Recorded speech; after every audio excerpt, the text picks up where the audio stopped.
Hello everybody, welcome! If you like long, drawn-out, nerdy, geeky conversation about guitars, you've come to the right place. I'm going to show you a guitar collection, specifically my guitar collection, that one right there. It's not all in frame, these things are difficult to do. Warning, be warned, this is a long video and is going to be one.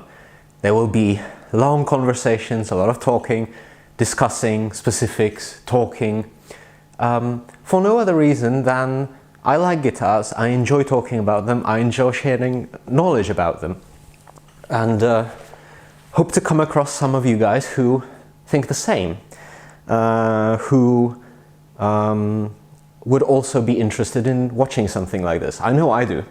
Another reason why I'm doing this video is because I think some of the pieces in my collection are maybe slightly different, slightly sort of off-center to what would typically fall within this type of category. So, you know, maybe instead of a regular Les Paul, I have something different. Maybe instead of a regular Strat, I have something different.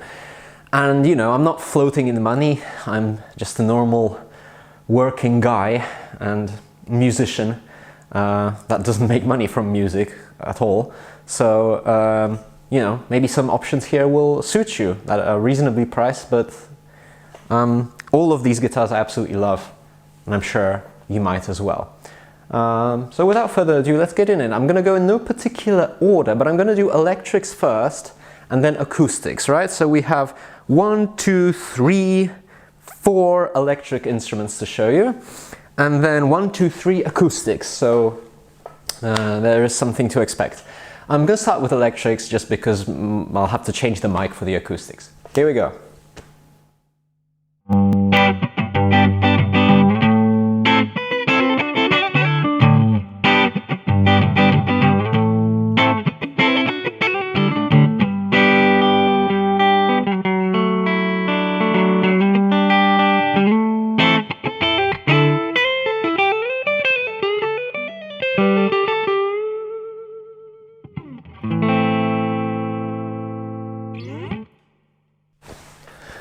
Okay, I'm gonna have to start off with this one.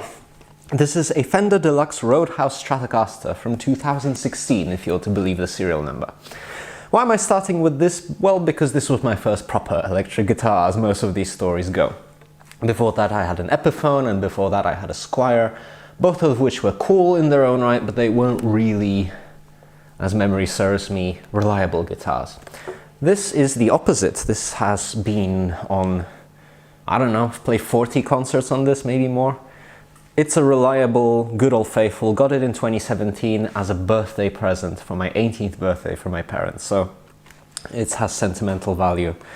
And it's a good guitar. I mean, when I got it, it was a bit of a disappointment, to be honest. The fretboard was all dried up and terrible, the frets were sharp and not... I discreetly remember practicing some solos and getting, you know, my hands torn up. You know, the setup from the factory is rather bad, but I did some tweaking to it, took some files to it, gave it to a luthier, I think like twice. And honestly, it's never let me down, and that's what I like about it. It has its problems, like it suffers from Fenderitis, which is like these frets are coming up because the fretboard is sort of bent up like that, typical.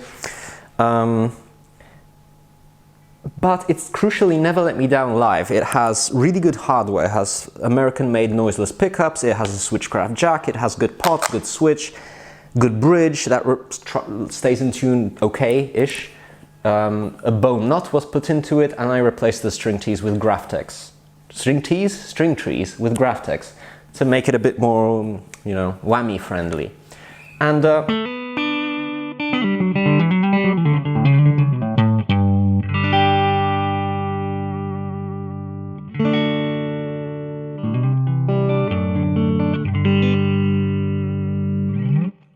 I mean, I really love this guitar.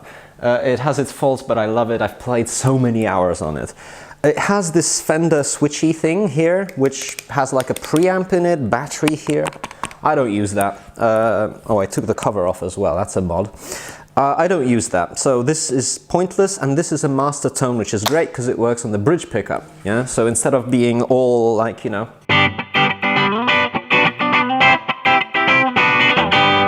you can be a little bit more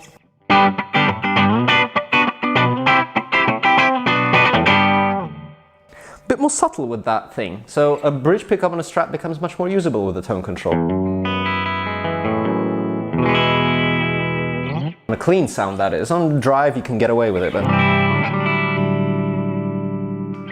it has a very nice pokey sounding middle pickup.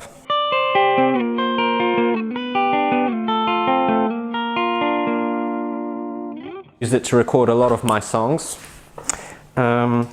You get a very ambient-y sort of sound going.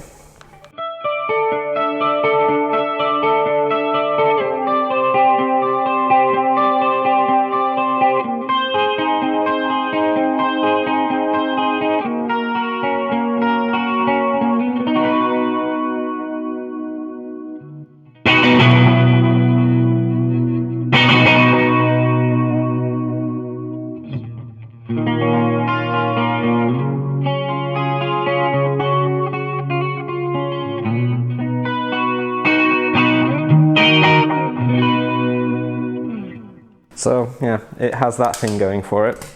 A very lovely guitar to play these sort of ethereal stuff on.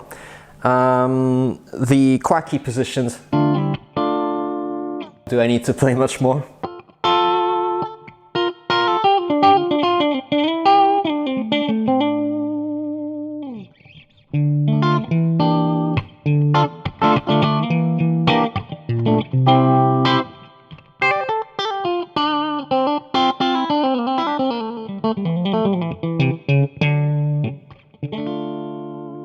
It just does that. It does these vintage noiseless pickups, which is what these are. They're low output, but they're quite spanky in the upper mid-range, so they do have a very aggressive sort of thing. If you put on some drive, by the way, I should have maybe mentioned this. I'm using an MG Vintage 40 watt tube amplifier. You might not know what that is. It's sitting here. But it's a handmade valve amp, really good quality. It will represent these guitars justly. The clean sound on this amp is more like a Fender, the drive is like a Marshall, classic combination. So here we're on the drive sound.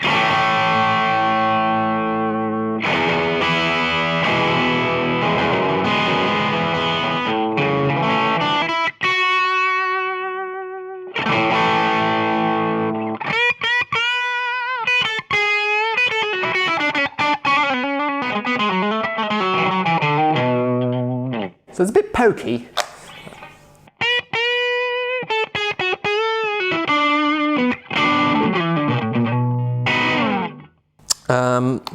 And the middle pickup just screams.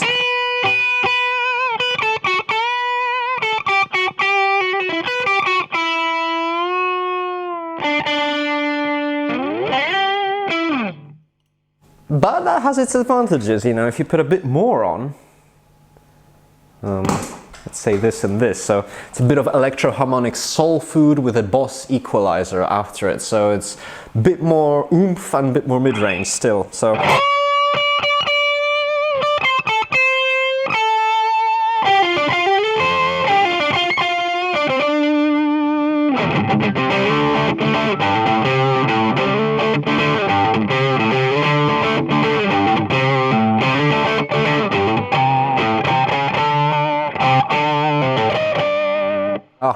I mean, that note, look at this one. It just loves that note. Even if you play it unplugged, it loves the A note. It just goes into some sort of resonating, feedbacky sort of thing. And on this sound... Oh, man. It has some really good stuff going for it, this thing. These are not made anymore. These are Mexican made, of course, but they have some, you know, hardware bonuses. And it's a shame, because really this, for a gigging sort of, I'm in a band, I want a guitar that works type of musician, you know, the jack won't crap out on me, the pots will sort of work, the switch. It's a great position, and it has 22 frets, 12-inch radius, so it's a bit sort of a do-anything type of guitar. If you use the preamp on it, you can get some really cool tones. You can get like P90-ish type of tones, because it fattens out the pickups. Oh, and I put a little bit of a, you know, spade here, if you will, just to make it mine. So there's this one. Love it to bits, never will get rid of it. It has its flaws, not the best Strat I've ever played. Moving on.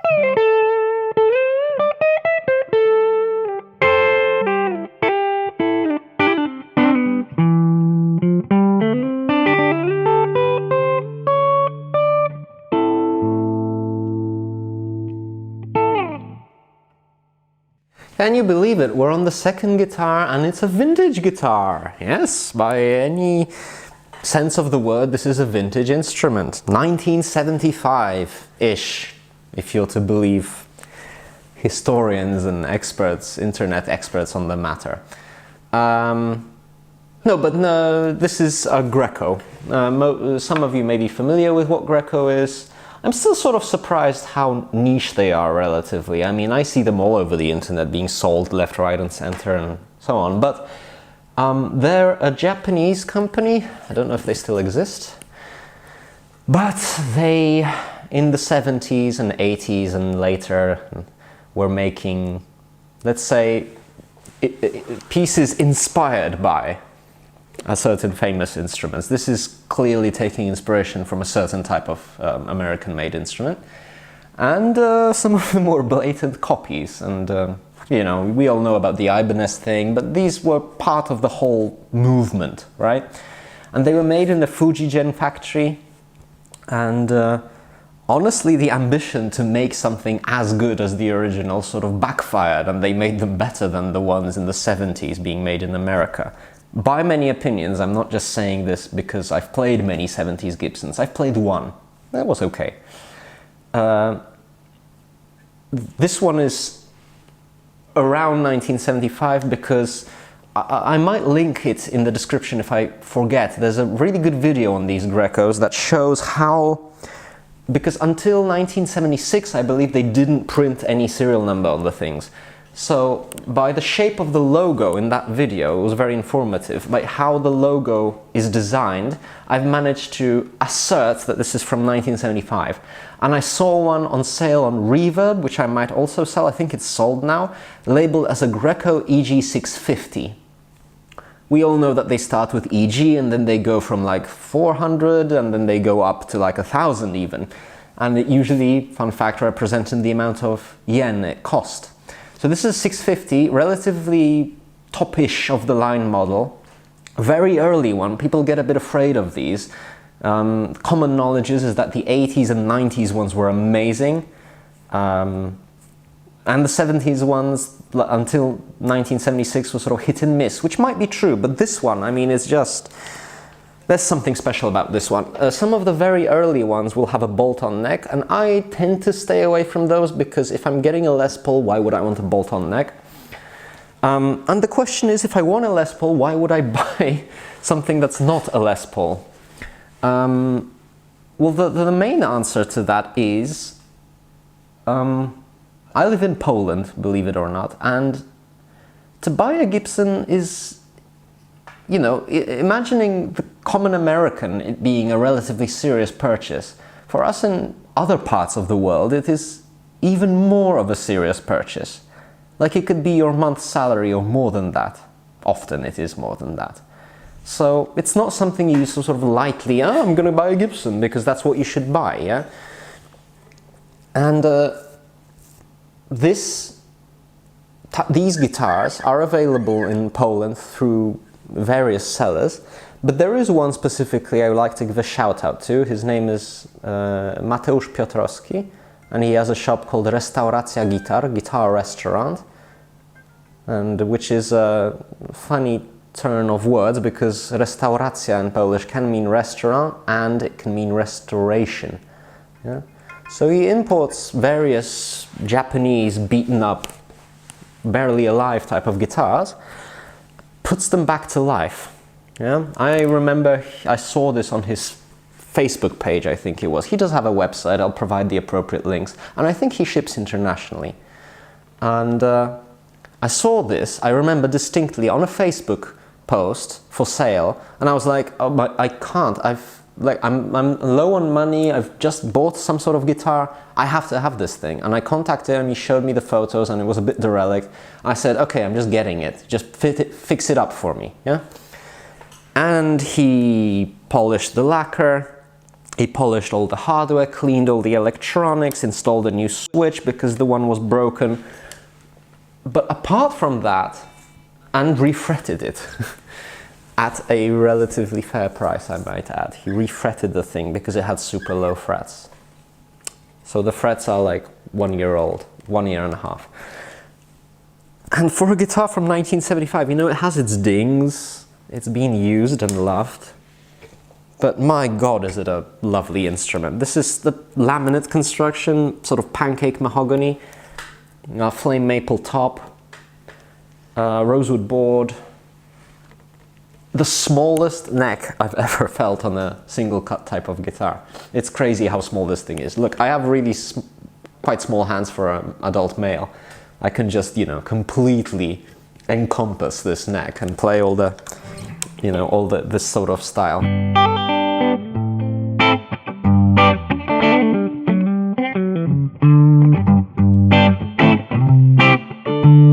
Even all the way up here, it's no problem. Playing with a thumb, no issue. It's a tiny, tiny neck.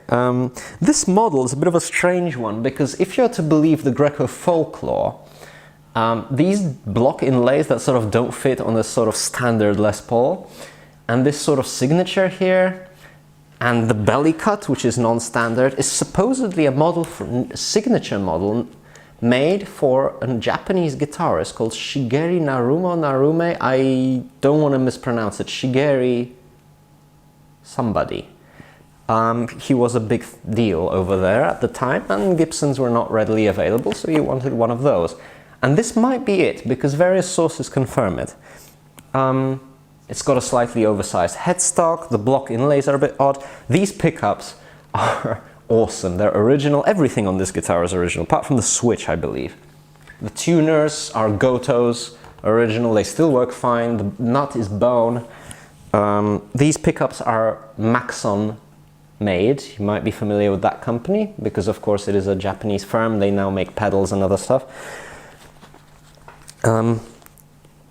Maxon U1000s, anybody who's heard a bit about, you know, trying to get a PAF sounding pickup relatively affordable, these are like, if you want to buy these separately on Reverb, they will cost a pretty penny. And they are awesome, they are the low output, sort of scooped, beautiful sounding, truly vintage instrument. I mean, it has...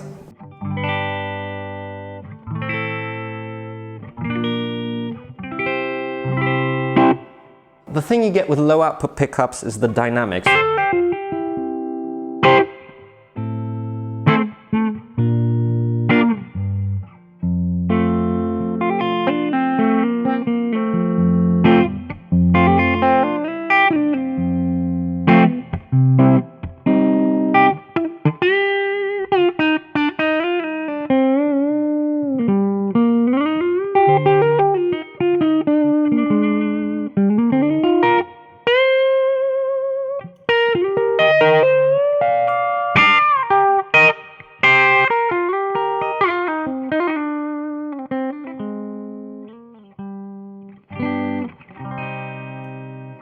Love it to bits. I mean, it just has laminate body or not, it's a beautiful sounding LP style. I love the middle position.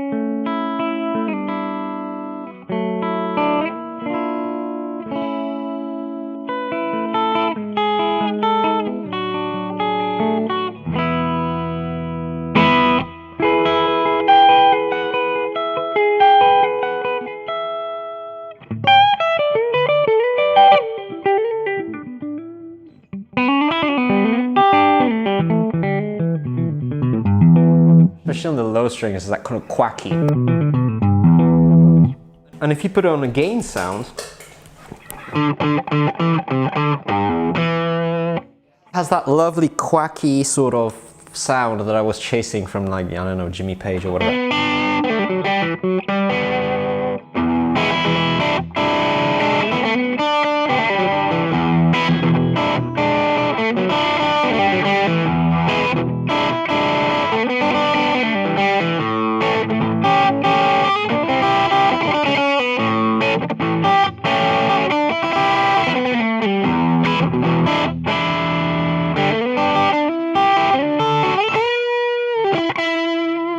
And what I love to do with this one is put a bit of Boss equalizer G7 with a fairly aggressive, no, not really aggressive, but like a high-mid sort of boost, bass and treble cut.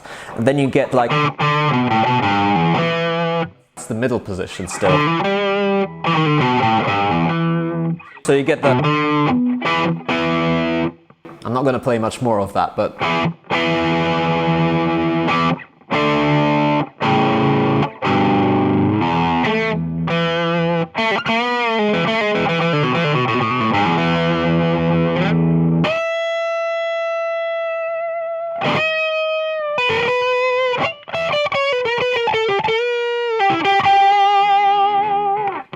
I mean, it's just juicy. And the classic, you put it on the neck and just, you know.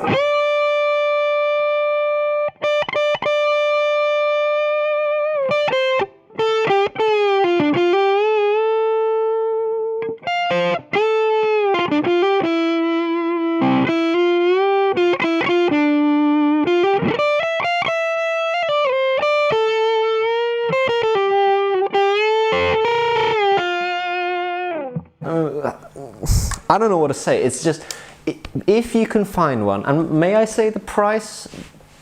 That Fender was around 800 bucks, brand new. This was the same money, with the fret job and everything. So shout out to Mateusz at Restauracja Gitar. You're awesome.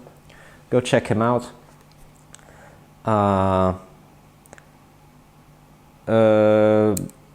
If you can find some of these older Grecos and you have the possibility to check them out by some miracle, like actually drive and play the thing, do it, because they are absolute bangers of guitars. They are truly, you get the sensation that somebody really cared when putting this thing together. They're really, and it shows in the sound and the feel and the playability. This is 50 years old and it's fine. It's completely fine. Just needed a bit of a polish. Next!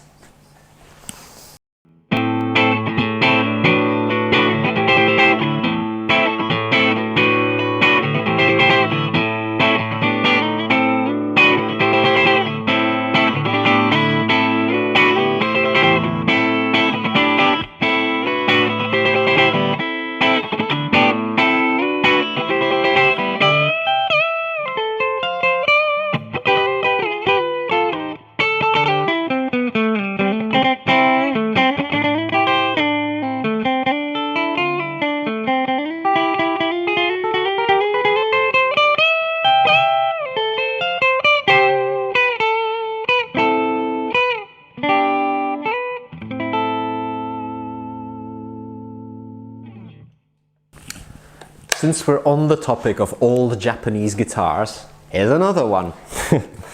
What a surprise. This is another acquisition from Mateusz from Restauracja Gitar, guitar restaurant. Another old Japanese lookalike. I mean, this is clearly resembling something else. Yamaha this time. And if Greco was relatively unknown, then these Yamaha's existences are completely unknown to most people.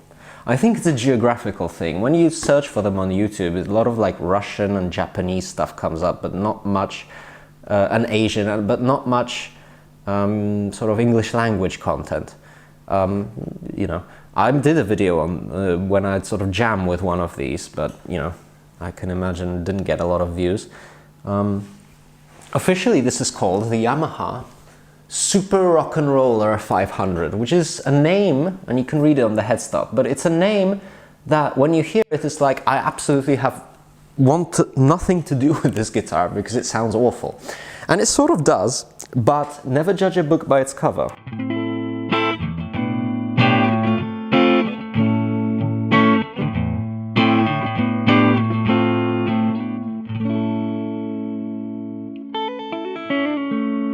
This is another hidden gem in the vintage guitar market. This is 1978, probably. Again, the serial number's not super conclusive, but Yamaha's some sort of serial number table decodes that this is either 1978 or 88. In 88, they were not making these guitars anymore. I think this model ran only between 1978 and 80. So I'm guessing it's a 78. Again, looks, I would say the condition of this one is even more surprising than that Greco. Like, there's really few things on it. Some dings, finish cracks around the neck pocket, the neck plate's a bit, you know. Made in Japan, of course, in the Nippon Gakki factory. Quite revered. Still making stuff to this day. The Japanese Yamahas and all of that stuff is made over there. And similar story. I saw it and I was like, please, can I have it? Yeah, because he promotes this stuff on Facebook, and he said, yeah, and then we need to refret it. And I said, okay, I trust you. You know, the guy did a brilliant job refretting it. Quite beefy frets, I would say, like medium jumbo-ish, lovely.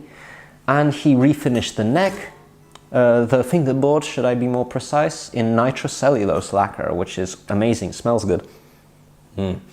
And apart from that, polish, hardware polish, electronics cleaning, complete disassembly of the whole thing, tuners. Apart from the nut, which is bone and has been replaced, I think the jack was replaced, the rest is original. And the frets, of course. The pickups are original, the hardware, the switch, the pots. The tuners are really good. They're Goto made. Again, you might be familiar with them. Branded Yamaha. Some of the lower versions of this, because there are the SuperRnroller SR 400s, 500s, and then 700s, I believe, are like top of the range. And there are some in-betweens, like 450 and 550. The lower ones have these sort of trapezoidal, blocky-looking tuners that you might be familiar with. Aesthetically, they look like some on these very cheap guitars. Not very good. You can change them out still, the value of the guitar is great.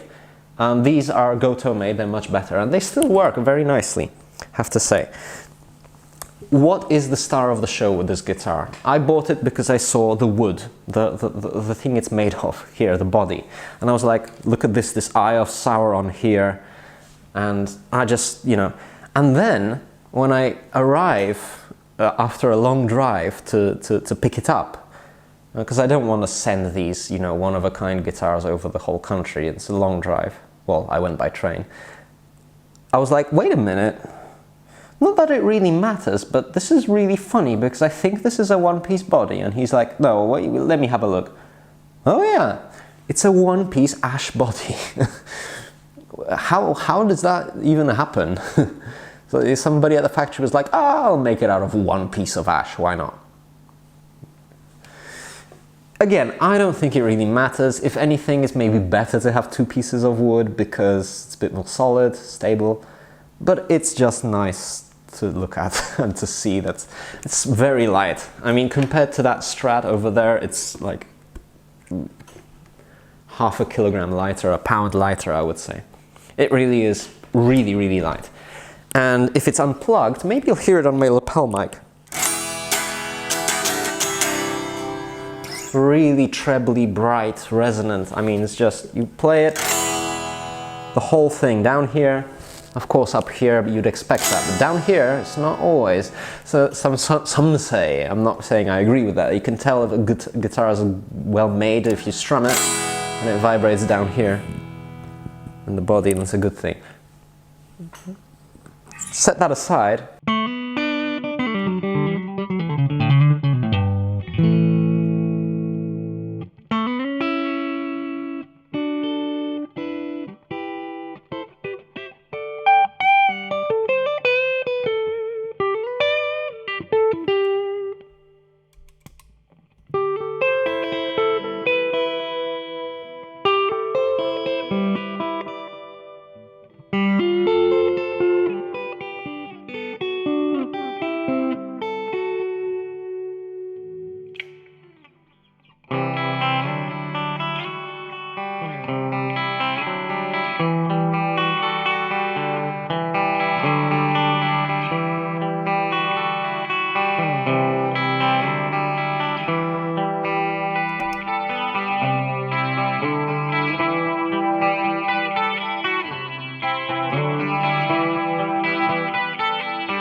It has a terrific sound. I mean, compared to that Strat, why would I have another Strat? Because I was always slightly feeling like I'm missing something with that one.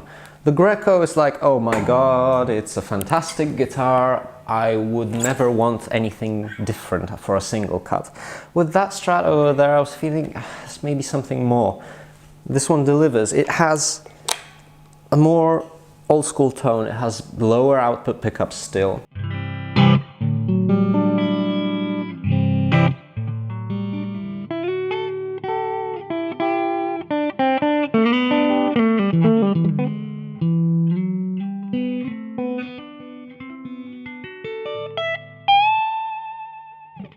And they're more scooped. They don't have that sort of pokey mid-range to it.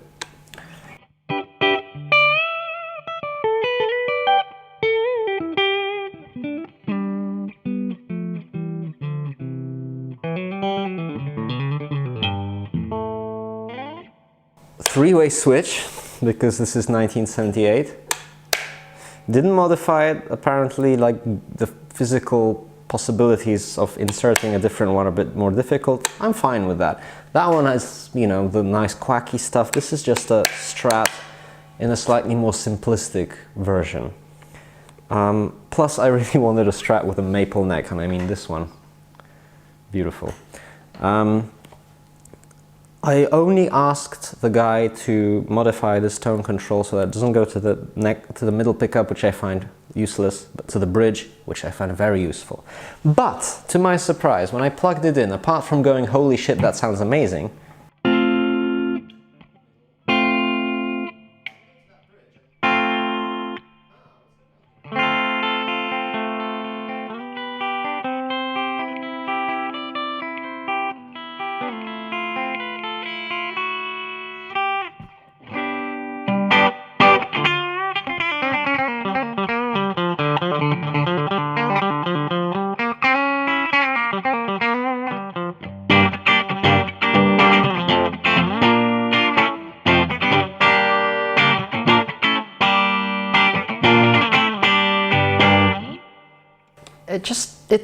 it's pokey and it's loud and it's in your face, but it's not shrill and sharp.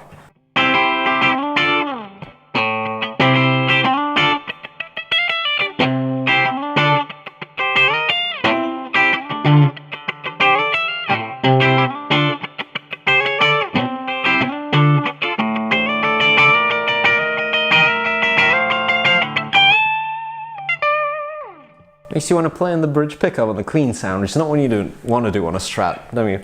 But, get some gain on it.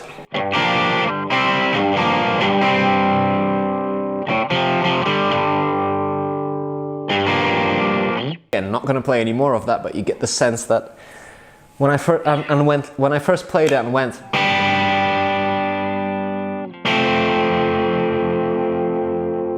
I was like, that sounds like, it sounds so close to like what I was listening to as a child, trying to get these sort of distorted Strat tones. Let's put some electro-harmonic soul food on that, some boost to fatten the amp up, give it a bit more, you know.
Again, if you see one of these for sale, they're not very expensive, hopefully yet.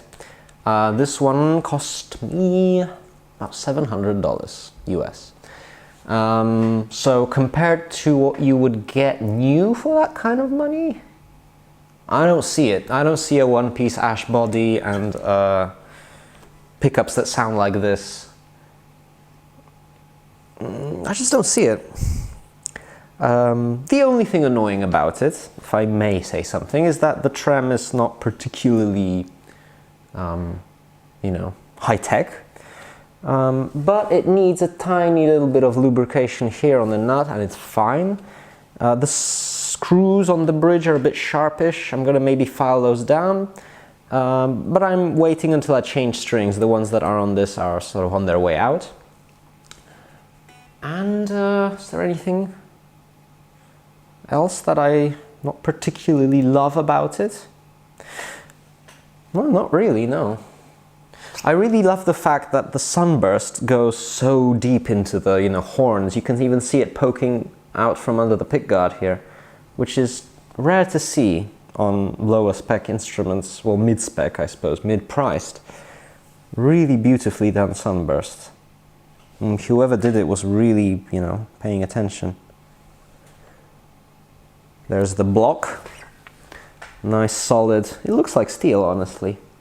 Big block, original stuff here. And the all-important made in Japan.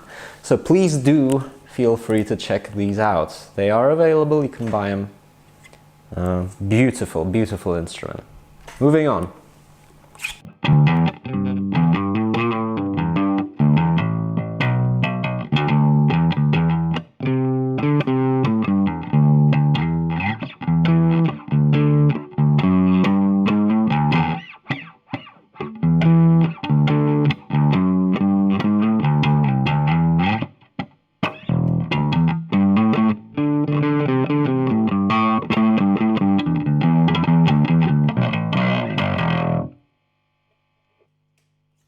No guitar collection is complete without a bass. That's facts.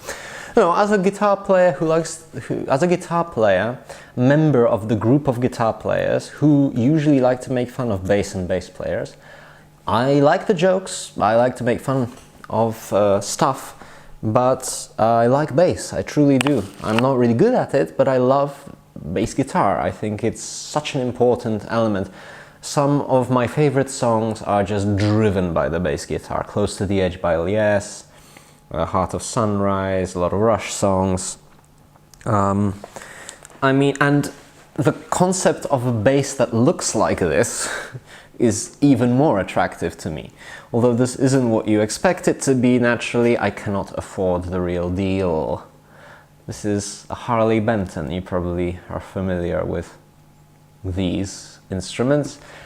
Thomann Guitar House, well, music house really, big music shop here in Europe from Germany, and this is their brand, all right, of affordable instruments, and this one is trying to look like a bass that most of you might be familiar with. And I really needed a bass. I record stuff. I've recorded an album, I have a new single out recently, feel free to check it out. It's on this channel. But I need a bass.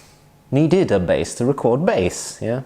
A fun fact, my first album was recorded on a guitar, just octaver down. And it doesn't sound really perfect, right? So for the single I decided to go with a real bass, finally. I didn't really have any money back then, that was the problem. And I was always looking at these, and they were like 250 euros, 200 euro, this type of price. In US dollars, that's like barely 300. And I was like, okay, how bad can they be, or how good can they be? I'll send it back if it's a tragedy. I've had bad experiences ordering guitars online. In this geography, this part of the world, unfortunately, can't just walk into a music store and there's every guitar on the planet there. It just doesn't happen. I want you to be aware of that. Why do you buy guitars online? Because there is no other option sometimes. Like, you walk into a music store and you'll have the old Quartz, maybe some Yamahas, maybe a few Fenders. Forget about Gibson. Forget about any sort of, you know, like choice apart from the really mainstream type of stuff, and most of it is budget oriented because that's the sort of market here. Like, sorry, it's just facts. You can't, there are very few stores in that in this country, I would say, in Poland, where you can just walk in and there are good guitars everywhere. Maybe in the capital city, maybe in Warsaw. I've not been there to scour through musical instruments, not really logistically possible for me. So I ordered this. I said, what the hell, might as well. 200 euro or whatever. And it came to me, I unpacked it and I was like, what? The fret job is good, really good, I would say. I mean, it's not beautiful, but it's not harsh on the fingers at all. The action is fine. It's not super low, but it's good. The relief is completely fine for a bass. I would say maybe slightly high, but you know, it's factory. I haven't set this up. The strings I have not changed. They're like El Cheapo bass strings. Still got life in them. Like, the nut is cut fine, it tunes.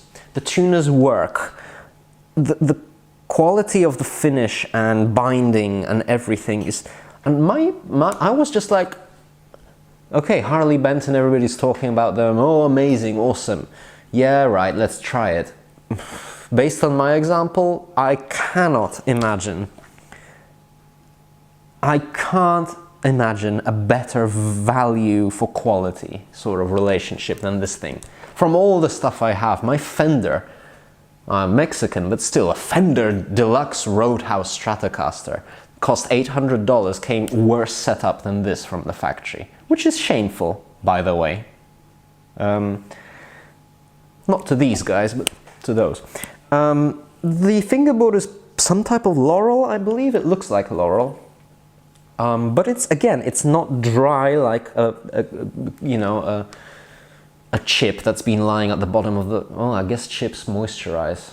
It's not as dry as a wafer that's been in the cupboard for a few months. And it looks really cool. It has a pickup here, of course, under this metal, by the way, plate. And a pickup here. This one is a humbucker, this one is a single, so it doesn't sound precisely like what you think it will, but it gets that vibe along, you know?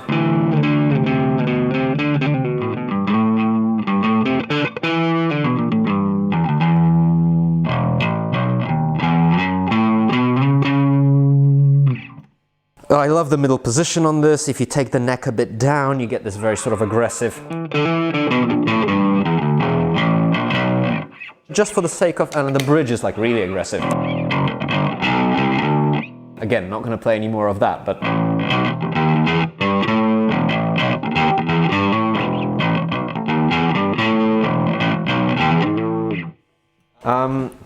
the neck is very juicy and soft on a clean sound with fingers, you know.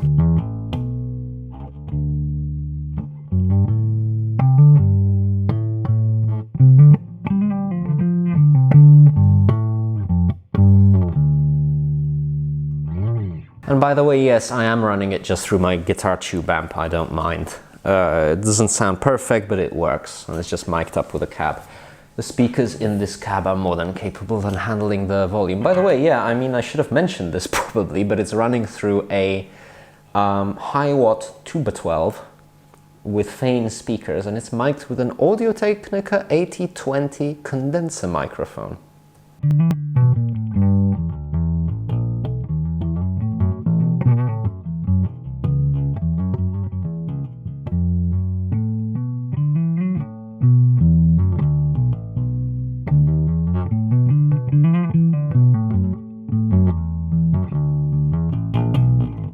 Fun to play. I like playing it. Everything about this is fine. Like the bridge, really nice piece of design with these saddles that look civilized. Height adjustment. I think these are called the Harley Benton RB414. It's available in the sunburst and in black. Maybe I got lucky with this one, but if they're anything close to as good as this, get them. Get one. They're great. Seriously, good job, Harley Benton. I was really impressed with this. Now I'm going to move over to acoustics, which will require me to make some mic setup. So bear with me, there will be a bit of a maybe abrupt change. Who knows, maybe I'll record the acoustics another day and I'll be dressed in something else. So bear with me.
We've moved over to the land of acoustics. There might or might not be a microphone directly in your line of sight, for which I apologize. My setup is limited. I don't have the best stands and everything. This is my pride and joy. This is my crowning achievement in sort of becoming more of an acoustic player than just an electric player. I started playing on the classical, funnily enough. I don't have this guitar here, the one I started on, because formally it belongs to my sister, because she was the one at home who started playing. And so I've always sort of had that in the back of my mind. We'll talk about a classical guitar in a moment.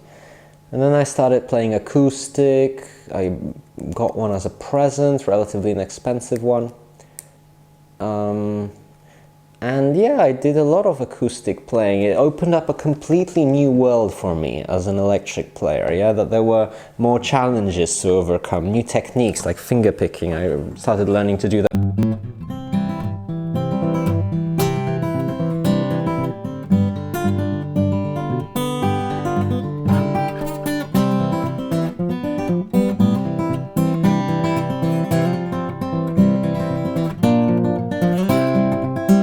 Type of stuff, which I'm still not very good at, but you know, it opened up a whole new world. I loved it, but I was always dissatisfied with my first acoustic. It sort of wasn't loud enough, whatever. But I played, you know, on the streets with a friend. He was on the violin, and then the viola, and I was doing like guitar sort of rhythm, and you know, I really do love and appreciate the acoustic guitar. But finally got a hold of this. Relatively good price. It's used. It's a 2013, I believe, Yamaha LL16. These are also rather overlooked, but in my opinion, not just mine, around the $1,000 mark, which is what they cost new, there is nothing better that you can buy. There are stuff that is cheaper, but as many will sort of tell you, the consistency is then sort of a gamble. With the Yamaha, at least you know that they will be really similar, these guitars. The L series has various different iterations. This is the lowest model. The ones now are called the LL whatever, 16, 26, 36, ARE, Acoustic Resonance Enhancing or something like this, because Yamaha does something to their tops thermically and makes them, this is before that stuff, this is 2013. Does it make a difference? Yeah, probably. I mean, you can easily tell them apart because the new ARE ones have two sort of skunk stripes going down the neck, so it's a 5-piece neck instead of a 3. This is a 3-piece, as you can maybe see. The very top of the range L guitars are made in Japan, and they're probably one of the most expensive Yamahas you can buy. They're like they can go up to $10,000. I think I've seen some like that. I mean, it's just crazy. But the LL16, which is what this is made in China, by hand, but from all solid materials. This is solid rosewood, back, sides, and solid Engelmann spruce, not Sitka spruce, Engelmann spruce, which is very interesting. Number one, because it's not reused that often. Number two, because it's just something different. And the shape of it is like the Yamaha's take on a dreadnought, which is sort of like a pinched dreadnought, I suppose. And combined with the Engelmann spruce, this is a jack-of-all-trades guitar for $1,000 new. This one was cheaper. This one was like 800-ish, maybe slightly less because it was used.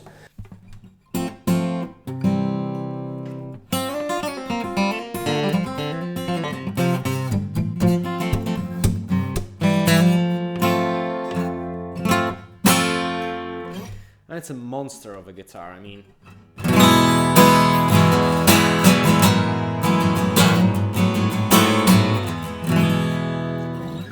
Loud, beautiful sounding.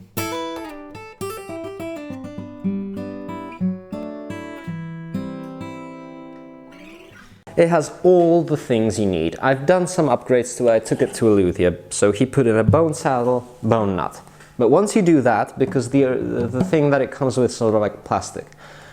Once you do that, you have rosewood, solid rosewood back and sides, Sitka spruce top, well, solid spruce top, ebony bridge, ebony board, equals good acoustic guitar. That's just, you know, it's a recipe that doesn't need to be fooled with.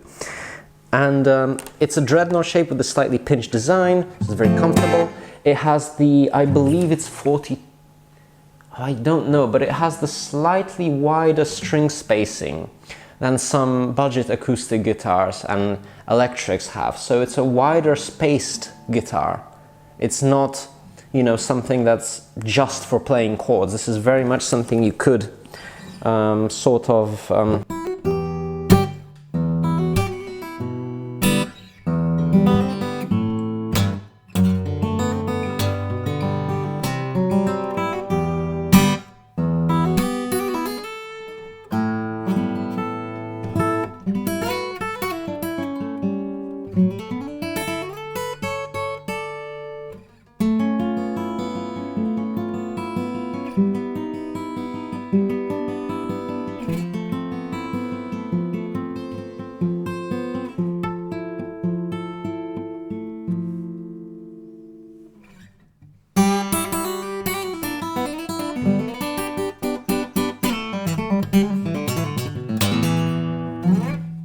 This has elixirs on it, 12s currently. I love elixirs. On all my electrics I use the Darios, just EXL 110s, 10 to 46, no fussing about. But on acoustics, I like elixirs because they just make your life nicer. This guitar's beautifully set up. It was already, but the luthier I sent it to just also did a brilliant job, low action. Maybe almost too low for an acoustic, but it works. Awesome.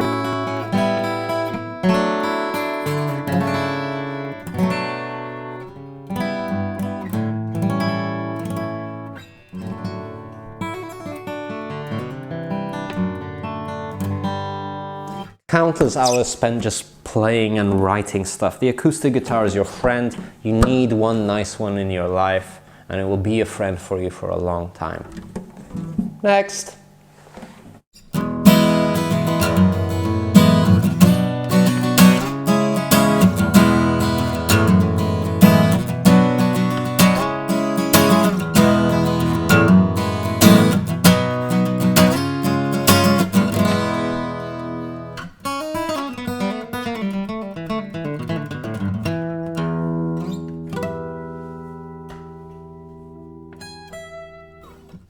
Another acoustic, this is my first one. Takamine GD93 in natural. This is the one that I started with. This is the one that's been on the street, on boats, near campfires, near lakes, survived all of it.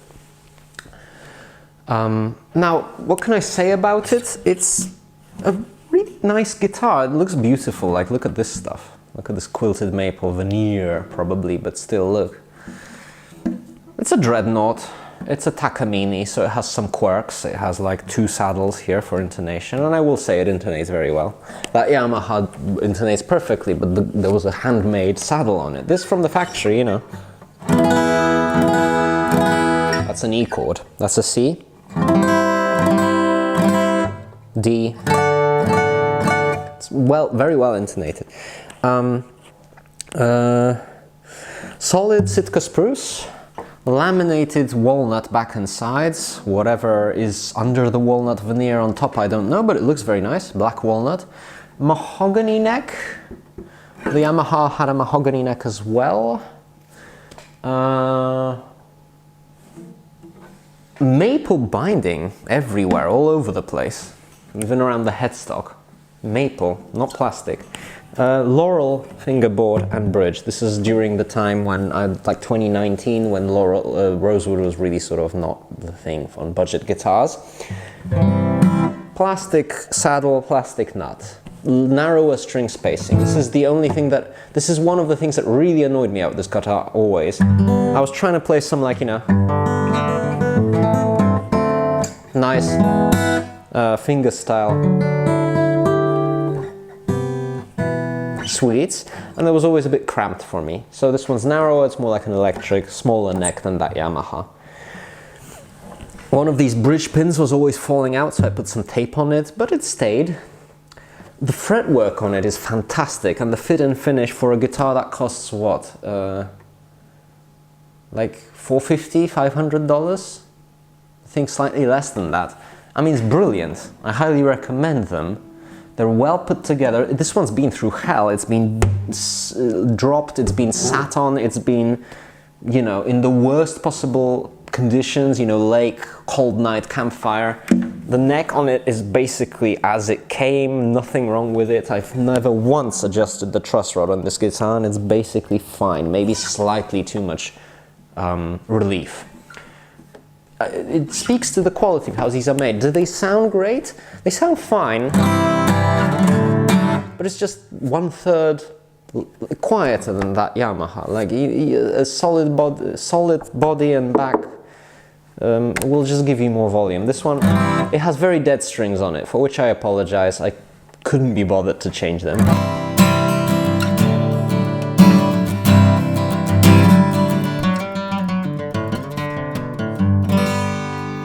I've recorded with this guitar, it records very well, but if you're playing like in the room, it just doesn't have the same bloom. But that's because it's a laminate guitar, yeah? But these are great, I highly recommend them. They're great to start on. You will get a guitar that has good action, good frets, truly well done. I really wanted to go the Takamine route and, you know, get one of their Pro Series guitars, but they were slightly, I felt, always too much focused on the electric side of things rather than just building a guitar. And for the money you were paying, I just thought that maybe I can do without the pickup. And so I got that Yamaha. Plus it was like a bit of a fluke because I found it, you know, online. This was a present from my dear mother, for which I thank her. Last guitar, coming right up.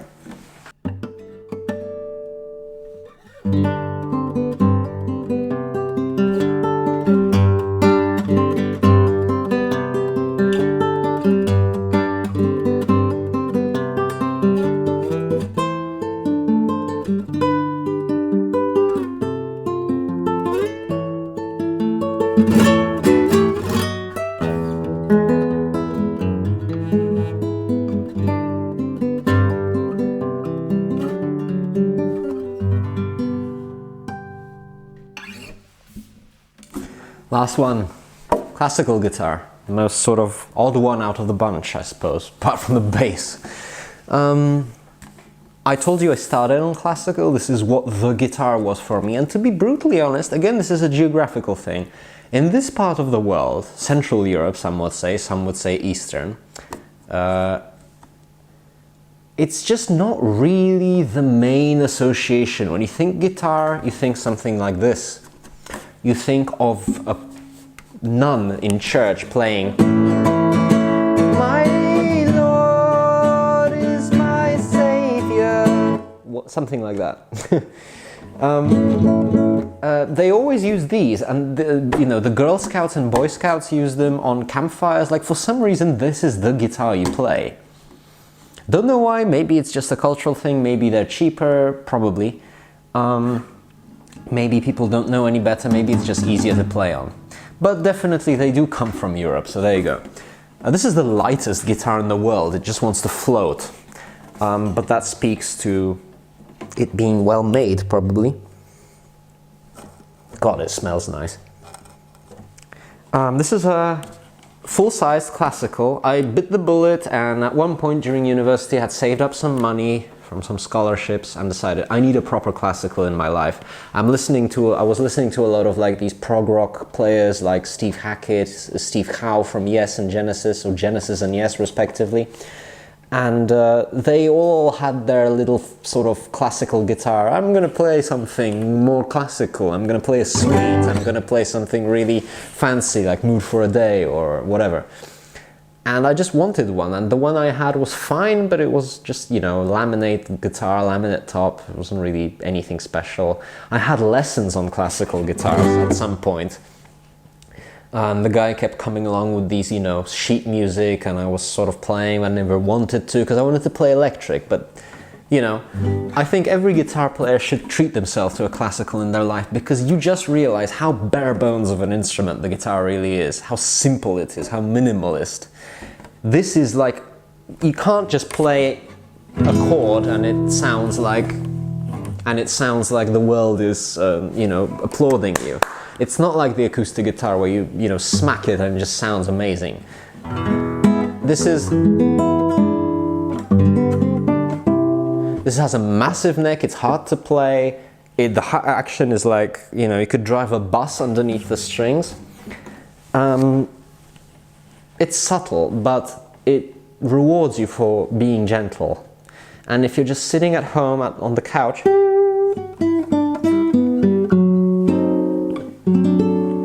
there is no other guitar that will give you the same feeling when you're quietly with your head close to it, you know.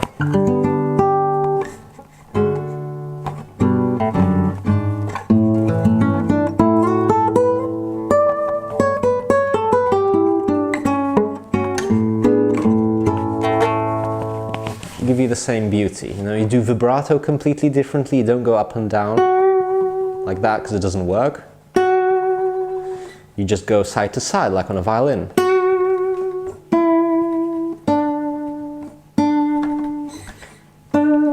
Like that. Forces you to play completely differently, very inspirational, a lot of...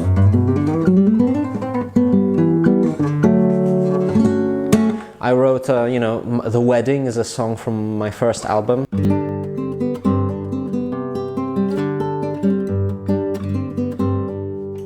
I wouldn't play like that on a guitar, a normal, like, acoustic or electric, because, like, why?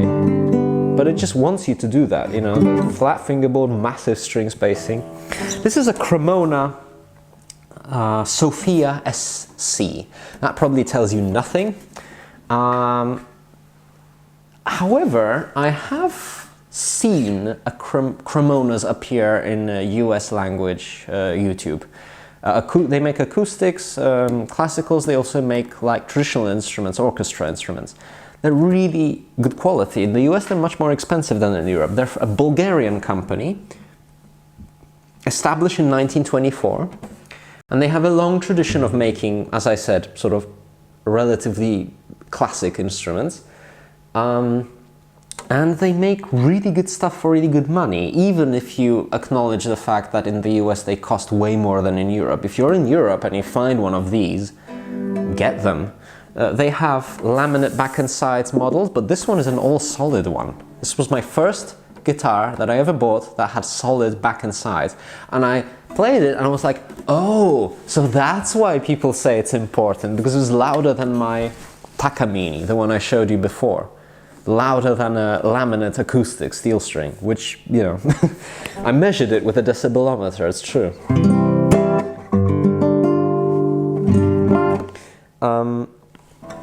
Mahogany back and sides, sapele, it's a type of mahogany, I suppose.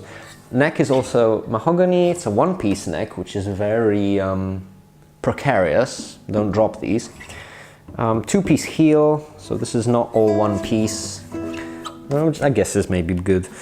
Lovely satin finish here, glossy on the top, rosewood bridge, rosewood fingerboard, a completely sort of like traditional, really high-end classical will have ebony and ebony here, but this one has rosewood, and has really beautiful tuners, very high quality, bone nut, bone saddle from the factory. They're really well made. I highly recommend them. They make steel strings as well. And it's nice to support a company, you know, it's relatively from your part of the world, right? So,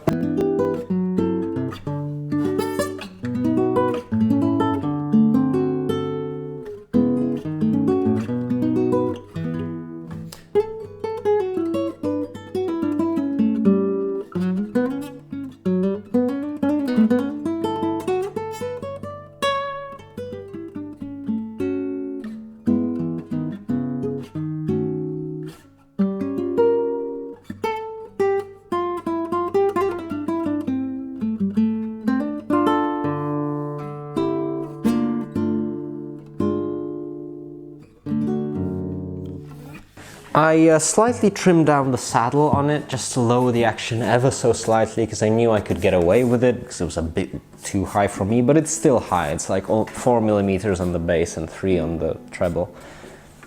But it's in good shape, you know. The neck isn't really warping very much. These, of course, don't have truss rods in them. Super light construction.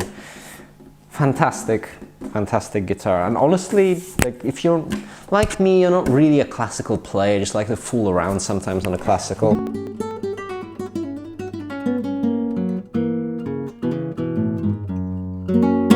Maybe to play Tears in Heaven. Check these out, especially if you're in Europe. Really good guitars. Right, after a very long journey, here we are back. We went through various things. We started off very normal with a Fender, then we went to old Japanese Greco, then we went to a old Yamaha, and we had a bass, then we had another Yamaha Takamine and a Kremona. So as you see, some stuff, Kremona spelt with a K, by the way, some stuff that is just a bit maybe off the beaten track, maybe a bit different, will encourage you to, you know, check out something slightly different than the mainstream, especially in a world where a lot of manufacturers are giving us stuff at questionable quality for very high prices. Thanks for sitting around. If you've gone this far, then I highly appreciate it. Please do leave me a comment and sort of ask if you feel like you want to ask anything. If you want to see any of these guitars more in detail, I'll be more than happy to do that. For me, it's a pure joy to talk about this stuff. If you enjoyed the video, leave me a like, really helps me out. And while you're at it, you might as well check out my music, which is on this channel. Follow Sun. I have an album, an LP, and a single out. I'm also available, of course, on all streaming services, potentially. So, thanks for sitting around, and hope to see you again. Bye-bye.